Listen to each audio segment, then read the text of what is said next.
Cakep.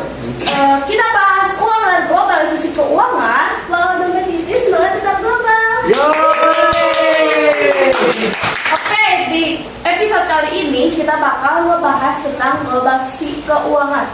Benar nih benar, tapi supaya podcastnya lebih seru lagi, kita undang bintang tamu nih supaya bisa membahas globalisasi keuangan bisa lebih dalam lagi. Betul tuh, kita langsung aja sambut mereka.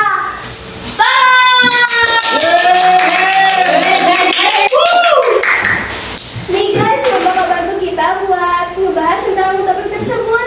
Langsung aja perkenalan gak sih? Karena ada pepatah mengatakan bahwa Tak kenal maka tak sayang. benar-benar langsung aja perkenalan nih. Halo semuanya, nama aku Aska, si berkacamata. Nah, di sini aku akan membantu kalian mengenal ekonomi dan globalisasi keuangan lebih jauh lagi. Dan aku Kevin yang akan membersamai kalian mengenal globalisasi keuangan dan ekonomi. Yo, aku Rifki dan akan membantu Aska dan Kevin menjelaskan tentang globalisasi keuangan. Nah guys, kalian udah tahu kan kita di sini tuh bakal ngebahas apa? Udah dong. Tahu dong, kita kan akan membahas tentang globalisasi keuangan dan ekonomi kan? Iya. Nah, jadi kalian nih yang bakal bantu kita, kalian bakal ditanyakan ini sama kita tentang globalisasi keuangan. Betul nih, kita kan pingin tahu lebih dalam ya tentang apa itu globalisasi keuangan. BTW, aku mau nanya nih ke kalian tahu gak globalisasi keuangan itu apa? Nah, ini aku mau jelasin. Globalisasi keuangan itu adalah sebuah proses terintegrasinya pasar keuangan di seluruh dunia, di mana batas negara gak lagi jadi hambatan bagi modal, investasi, dan pinjaman antar negara.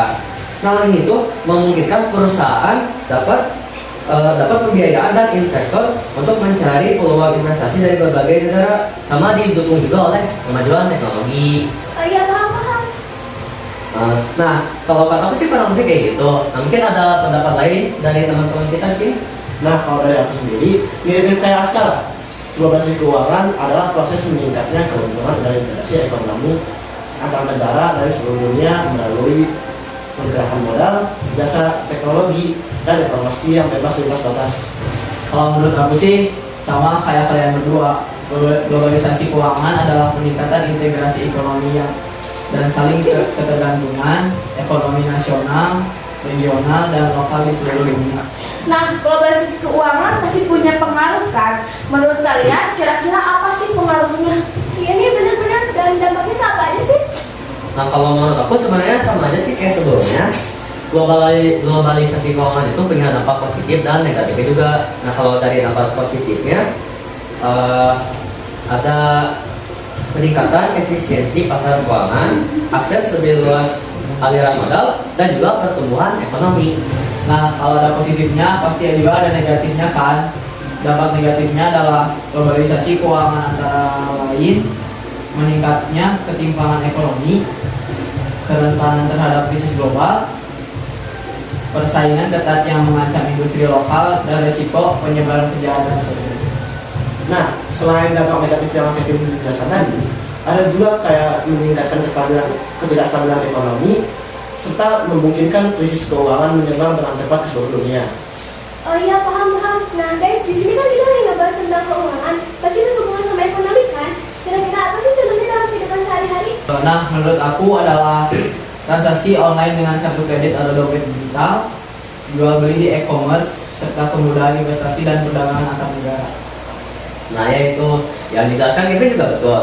Nah, selain itu juga kita di sekolah juga kan jajan nih. Nah, itu juga termasuk ke perekonomian. Kenapa? Karena kalau kita jajan, kita itu sebagai konsumen. Nah, karena sebagai konsumen kita melakukan kegiatan konsumsi. Nah, konsumsi sendiri dalam perekonomian itu merupakan kegiatan memanfaatkan keinginannya menggunakan barang dan jasa untuk memenuhi kepenuhan dan keinginan suatu individu maupun kelompok.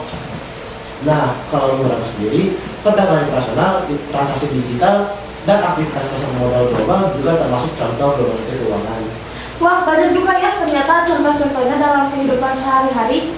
Iya nih benar-benar. Sekarang kira-kira kita sebagai pelajar dan anak muda bisa nggak sih menghasilkan uang? Kalau bisa gimana caranya? Nah, sebenarnya kalau untuk aku pribadi sih kan aku punya hobi menggambar. Nah, dengan hobi aku bisa menjual karya-karyaku kepada orang-orang atau membuka jasa membuat suatu karya untuk konsumen di internet yang nantinya ya akunya dibayar. Jadi intinya sih kita bisa menghasilkan uang dengan cara berjualan atau menawarkan jasa kepada orang-orang di dunia maya untuk menghasilkan uang. Nah, kalau menurut pendapat aku sih mulai bisnis ekspor impor internasional atau mengimpor barang dari negara lain. Nah, kalau menurut aku bisa juga lewat online, seperti jualan di Tenku ataupun jualan di Tokopedia.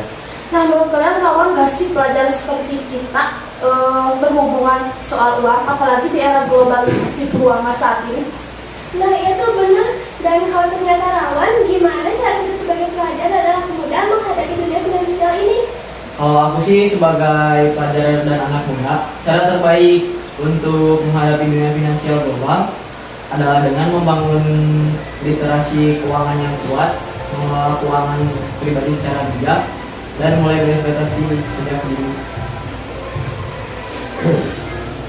Ya betul sih, itu juga kalau menurut aku kita tuh harus lebih bijak lagi dalam mengelola uang kita. Pengelolaan uang yang baik itu contohnya kayak membuat anggaran berdasarkan prioritas, misalnya kebutuhan dan keinginan, nabung, investasi dan lain-lainnya deh. Nah kunci utamanya itu disiplin, mulai dari perencanaan sampai eksekusi, sama menghindari gaya hidup yang boros. Jadi kita dapat mengelola uang kita dengan baik. Wah, makasih banyak guys, keren banget. Kita jadi lebih tahu tentang globalisasi keuangan dan keuangan gak sih, Sob? Iya, iya, setuju banget. Jawaban keren, bagus-bagus. Makasih ya kalian, Rifki, Kevin, dan Aska. Iya, makasih banget guys. Makasih juga udah mau bantu kita ngebahas tentang hal tersebut dan jawabin pertanyaan kalian. Nah, sebelum ditutup, kita bantu dulu gak sih? Biar tutupnya manis kayak aku. Jangan lupa bilang cakep ya. Beli sebelah di kampus sebelah. Makanya sambil dengerin dangdutnya. Globalisasi keuangan memang luas. Tapi ingat, jangan sampai dompet diikat lenyap dan turut.